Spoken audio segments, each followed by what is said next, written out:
Sebelumnya perkenalkan, saya Aulia Rahma. Saya yang bertugas sebagai moderator dan memandu jalannya acara penyuluhan kita pada hari ini. Di sini tujuan kami melakukan penyuluhan adalah untuk meningkatkan kualitas kesehatan melalui proses memberi kesadaran yang menjadi awal dari kontribusi individu dalam menjalani perilaku kehidupan sehari-hari yang bersih dan sehat. Kemudian acara ini akan dibagi menjadi beberapa sesi, yaitu pertama kita akan mendengarkan pemaparan penyuluhan dari para narasumber kita, dilanjutkan dengan sesi tanya jawab, dan diakhiri kami akan mengakhiri acara ini dengan penyampaian kesimpulan dan penutup. Baiklah, tanpa memperpanjang waktu lagi, kita masuk pada acara kita yang pertama, yaitu pemaparan penyuluhan dari para narasumber kita. Kepada narasumber, waktu dan tempat kami persilakan.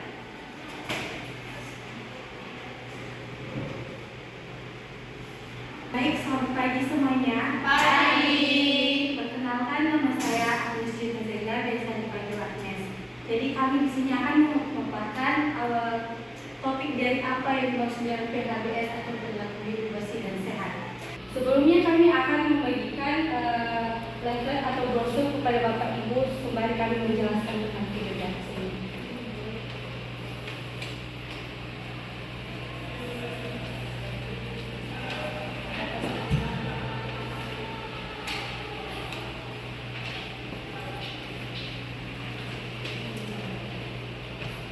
Baik, kami akan memutarkan video tentang apa yang dimaksud PHBS atau perilaku hidup bersih dan sehat. Nah, demikian dari video yang kami tampilkan, bahwasanya perilaku hidup bersih dan sehat itu apa saja. Nah, pertama-tama biar kami jelaskan ya, PHBS itu apa. Nah, pasti Bapak dan Ibu dan saudara-saudari tidak asing lagi mengenai apa itu pola hidup bersih dan sehat. Pola hidup bersih dan sehat itu ada banyak, yaitu dengan menjaga kebersihan diri dan kebersihan lingkungan. Nah, PHBS yaitu perilaku yang kita lakukan atas kesadaran pribadi sehingga keluarga kita atau diri kita sendiri bisa mandiri dalam menjaga kesehatan dan mewujudkan kesehatan yang bersih. Nah, apa tujuan dari PHBS ini? Perilaku hidup bersih dan sehat. Nah, tujuannya itu yang pertama meningkatkan kesadaran kita untuk membudayakan hidup bersih dan sehat. Yang kedua, mencegah penularan penyakit dan menanggulangi masalah kesehatan. Yang ketiga, menciptakan lingkungan yang sehat. Nah, ada 5 yang bisa kita terapkan dalam kehidupan kita sehari-hari untuk bisa mempertahankan perilaku hidup bersih dan sehat ini, yaitu yang pertama. Nah, perilaku hidup bersih dan sehat ini bukan cuma di pribadi kita sendiri, itu ada beberapa tempat untuk diterapkan yang namanya pola hidup bersih dan sehat. Yang pertama itu rumah tangga atau keluarga kita, yang kedua di sekolah, yang ketiga tempat kerja, tempat umum, fasilitas pelayanan kesehatan. Nah, ada pun langkah-langkah yang harus kita lakukan atau cara-cara tahapan yang kita lakukan. Apa saja sih yang harus kita lakukan supaya hidup kita itu bisa bersih, bisa sehat dan terjauhkan dari segala penyakit. Yang pertama itu kita harus menggunakan air bersih. Pasti di rumah kita ada bak mandi kan? Nah, bak mandi di rumah Bapak dan Ibu itu harus bersih. Jadi kita harus menggunakan air itu yang bersih, yang nggak ada kumannya atau yang berwarna. Dengan apa? Kita harus menggunakan filter air paling tidak. Nah, dengan menggunakan air bersih dalam kehidupan sehari-hari seperti minum, memasak, mandi, dan berkumur atau mencuci, bisa meningkatkan kebersihan kita baik pribadi maupun dengan keluarga. Yang kedua yaitu dengan mencuci tangan pakai sabun. Kan kadang kita Bapak dan Ibu setelah melakukan aktivitas kadang lupa mencuci tangan. Nah, kita dianjurkan dalam pola hidup perilaku hidup bersih dan sehat ini harus cuci tangan supaya karena tiap yang kita sentuh atau kita lakukan itu pasti selalu terinfeksi dengan bakteri atau kuman dari luar. Jadi kita harus menerapkan dengan mencuci tangan pakai sabun. Nah, dalam mencuci tangan ini ada 6 langkah Ini Bapak Ibu bisa melihat itu. Yang pertama itu kita mengosokkan telapak tangan. Yang kedua bagian luar tangan. Dan yang ketiga sela-sela jari. Yang keempat bagian jari tangan dengan bentuk seperti begini. Lalu bagian jempol, dan lalu bagian ujung-ujung tangan.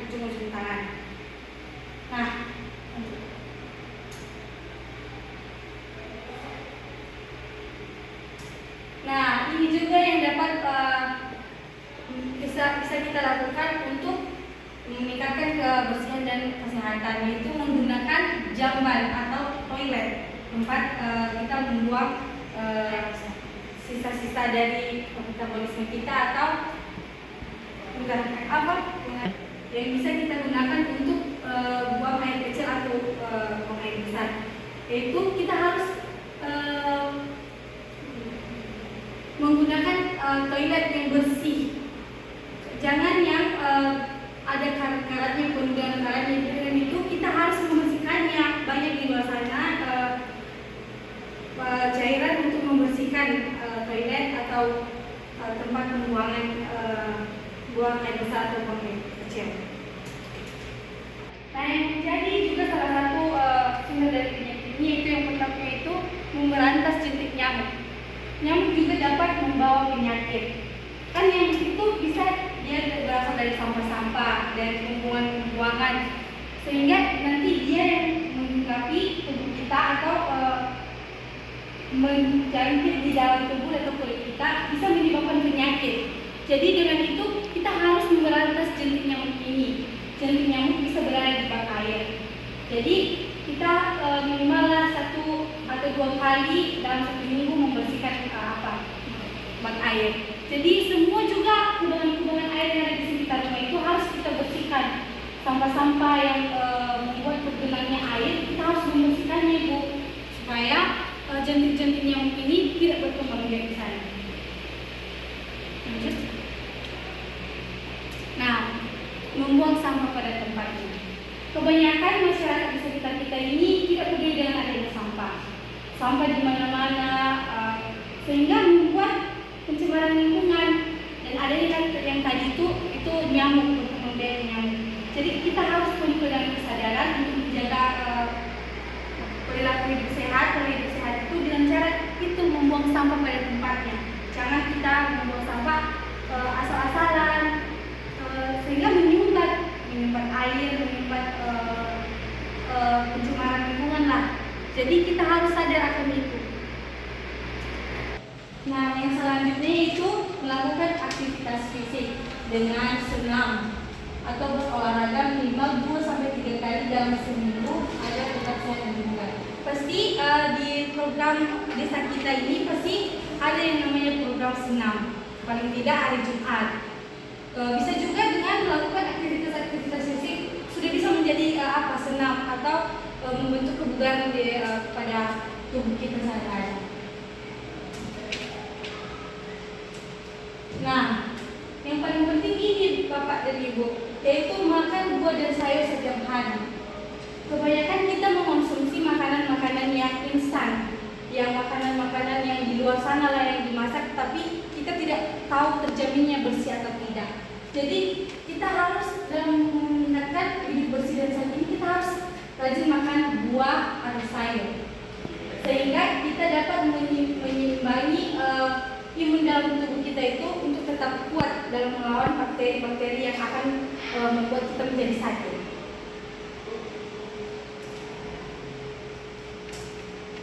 Nah, untuk bapak-bapak dan adik-adik sekalian, remaja-remaja yang paling merusak kesehatan yaitu merokok. Jadi untuk meningkatkan hidup sehat itu, alangkah baiknya merokok itu diberhentikan. Paling tidak janganlah setiap hari. Nah, terus juga bukan cuma pada bapak-bapak dan adik-adik yang merokok, remaja yang bisa merusak kesehatan, tapi bisa juga merusak kesehatan orang-orang yang di sekitar. Bukan yang merokok pun bisa merusak kesehatan dengan gangguan saluran pernapasan. Jadi kita harus menjaga diri kita dan juga sekitar kita, orang-orang terdekat kita supaya tetap sehat. selanjutnya itu tidak meludah sembarangan. Bukan hanya tidak sopan dengan meludah sembarangan, tapi meludah sembarangan dapat menjadi risiko penyebab hidup bersih dan sehat ini. Bisa menyebabkan tumbuhnya sarang penyakit di sana, dan bisa saja kan bapak dan ibu meludah di tempat sini. Bisa aja anak-anak bisa bermain di sekitar itu, jadi bisa menyebabkan penyakit bagi anak-anak yang bermain di lingkungan situ. Jadi demikianlah yang bisa kami sampaikan tentang perilaku hidup bersih dan sehat ini. Semoga bapak dan ibu bisa menerapkannya di dalam kehidupan kita sehari-hari supaya kita bisa mempertahankan hidup bersih dan sehat ini tanpa adanya sakit dan penyakit. Demikian kami ucapkan terima kasih.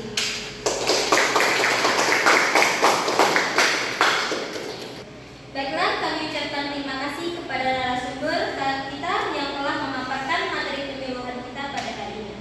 Sedikit yang saya ambil dari pemaparan tadi, bahwasannya pada prinsipnya menerapkan PHBS ini dapat dengan mudah kita terapkan dalam kehidupan. Untuk itu, saya yakin Bapak Ibu hadirin semuanya dapat melaksanakan PHBS ini dalam kehidupan sehari-hari. Tepuk tangan untuk kita semua.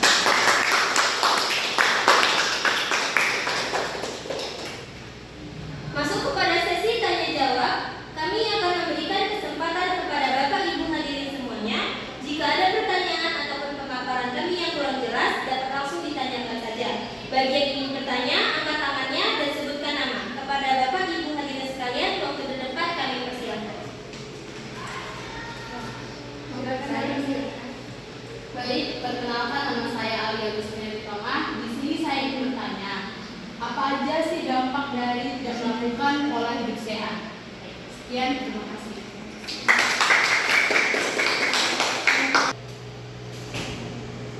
Perkenalkan, nama saya Daphne Laura. Saya ingin bertanya bagaimana cara penerapan PHBS dalam kehidupan sehari-hari. Terima kasih. Baiklah, kami ucapkan terima kasih kepada Bapak dan Ibu yang telah bertanya. Kemudian kami berikan kesempatan kepada narasumber kami untuk menjawab pertanyaan dari Bapak dan Ibu sekalian. Kepada narasumber kami persilakan. Baik, sebelum kami menjawab pertanyaan dari ibu-ibu, perkenalkan nama saya Dana Juzega. Kami sangat berterima kasih untuk ibu-ibu sudah memberikan pertanyaan. Pertanyaannya sungguh luar biasa, berarti ibu-ibu sangat bersungguh-sungguh untuk lebih tahu bagaimana melakukan atau menerapkan pola hidup sehat di dalam kehidupan kita sehari-hari. Jadi yang pertama dulu kami akan menjawab pertanyaan dari Ibu Aulia, apa dampak jika melakukan pola hidup sehat? Jadi Ibu, jika gaya hidup kita tidak sehat, maka akan berdampak pada kesehatan tubuh kita. Jadi kita tahu bahwa pola hidup sehat itu kita harus menjaga pola makan, harus melakukan aktivitas fisik, terus istirahat yang cukup, mengelola pola pikir, dan hidup bersih. Jadi Ibu, kalau misalnya gaya hidup kita tidak sehat, misalnya kita makan makanan yang sembarangan, kita makan makanan yang tinggi kadar gula, atau makanan yang tinggi kadar kolesterolnya, maka ketika kita memakan makanan tersebut akan menyebabkan penyakit apa saja contohnya Bu? Contohnya diabetes, terus gula darah di dalam tubuh kita akan semakin tinggi, kemudian juga bisa menyebabkan tekanan darah tinggi, bahkan bisa menyebabkan kanker. Kemudian kalau misalnya kita juga kurang aktivitas fisik, maka kalau kita kurang aktivitas fisik, maka penyebabnya akan membuat kita mengalami penyakit gagal ginjal. Kenapa terjadi demikian Bapak Ibu? Karena metabolisme yang ada dalam tubuh kita tidak terbuang dengan sempurna. Kemudian kalau misalnya kita tidak istirahat yang cukup, maka tubuh kita lemah. Jadi kalau misalnya ada virus yang mau masuk ke dalam tubuh kita sangat mudah, karena posisi tubuh kita sedang lemah. Makanya butuh sekali untuk kita semua beristirahat yang cukup. Kemudian mengelola pola pikir. Ini penting kali Bapak Ibu. Kita harus menjaga pola pikir kita masing-masing. Karena kalau kita kebanyakan berpikir akan membuat kita stres. Jadi penyakit yang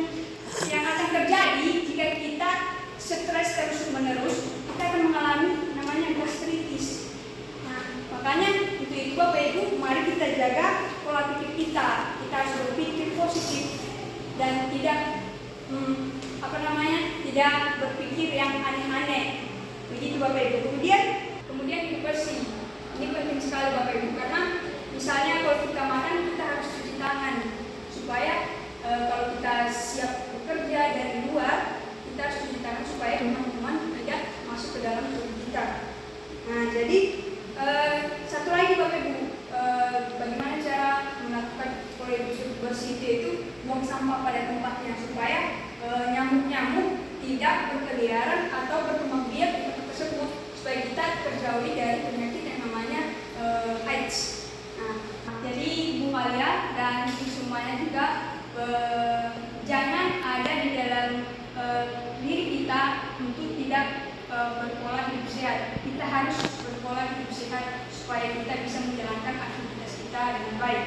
Nah, kemudian kami akan menjawab pertanyaan dari Ibu Darni, yaitu bagaimana sih caranya menerapkan pola hidup sehat. Nah, tadi kan Bu sebelumnya saya sudah menjelaskan bagaimana pola hidup sehat itu, bagaimana cara menerapkannya di dalam kehidupan kita sehari-hari.